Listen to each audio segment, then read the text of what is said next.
The corridors of the starship glowed faintly, bathed in a cool teal light that shimmered across the polished metal walls.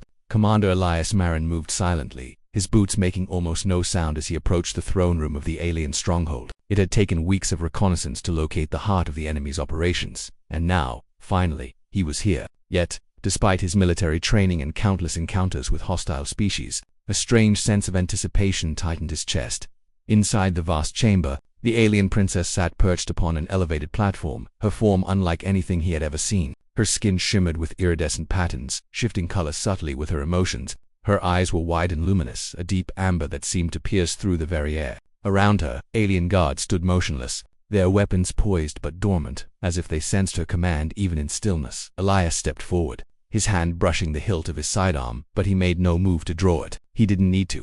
The air in the chamber carried a peculiar tension, a moment of fragile pause where even the guards seemed frozen by something unseen. The princess rose slightly from her throne, tilting her head. Shock, surprise, and curiosity flickered across her face in a sequence almost too rapid for the human eye. She had been told of humans violent, unpredictable, stubborn, but none had ever been bold enough to enter her private chamber alone, and certainly none had ever walked in with the calm certainty Elias displayed. "How did you—" Her voice, melodic yet edged with authority, faltered for the first time in years. Elias inclined his head politely, a faint smile on his lips. "I came because it was necessary. I believe words will achieve what weapons cannot." The princess blinked, a mixture of incredulity and intrigue flashing across her features. Her guards tensed, but she raised a hand, and they held their positions. She had never encountered a human who dared approach her without immediate aggression. To see one walk forward, unafraid, was unsettling. "Words?" she asked, her voice softer now, almost hesitant. "You have come into my domain unarmed, and you speak of words." "Yes." Elias's voice carried calm authority, the kind that only came from unshakable conviction. "I wish to understand your intentions, and perhaps reach a solution that spares lives." The princess's amber eyes narrowed slightly, scrutinizing him as if attempting to dissect every thought. Humans were said to be clever, reckless, and capable of astonishing feats of resilience, but rarely had one approached her with such directness. Most would have tried deceit or a sudden attack. Elias offered neither. "Very well," she said finally, gesturing for him to step closer. "Speak then. But no, my patience is thin, and my realm is not forgiving." Elias stopped a few meters from her throne, keeping his posture respectful yet firm. "Your fleet has attacked countless settlements. You've taken colonies that had no means of defending themselves. The bloodshed, it cannot continue."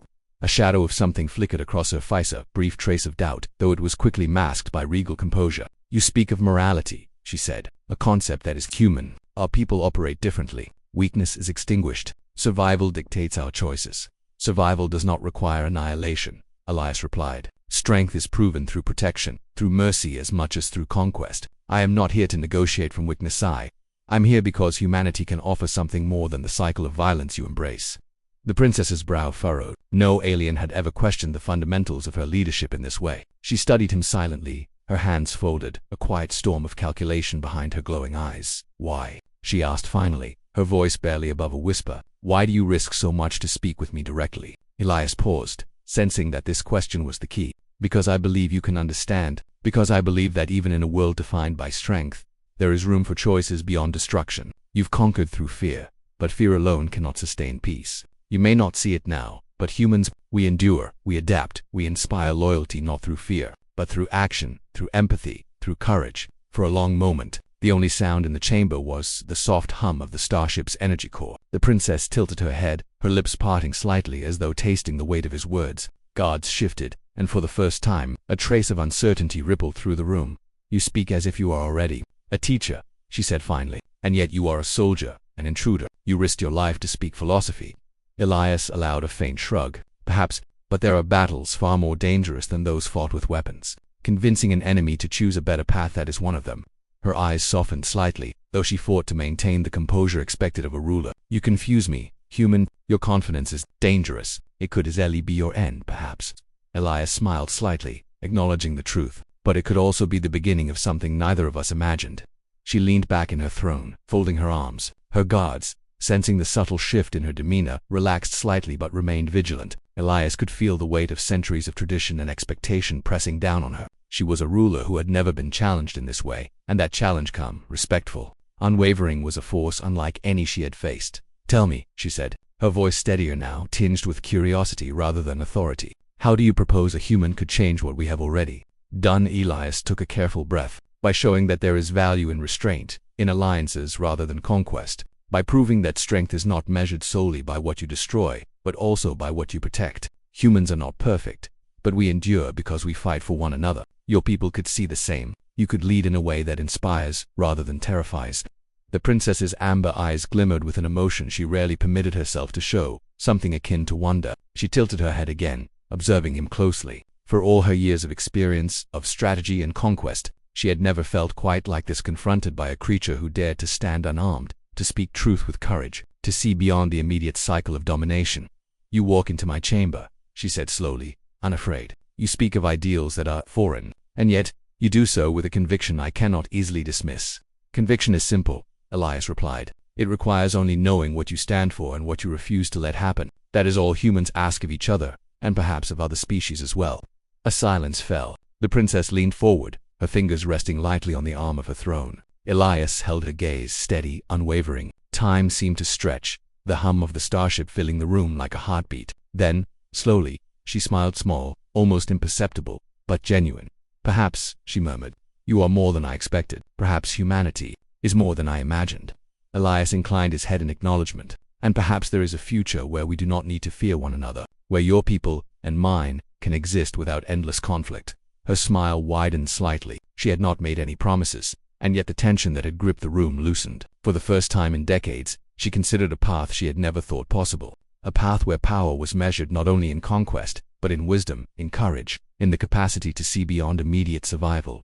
Very well, human, she said finally. You have my attention. Speak your plan. Show me why it is worth considering.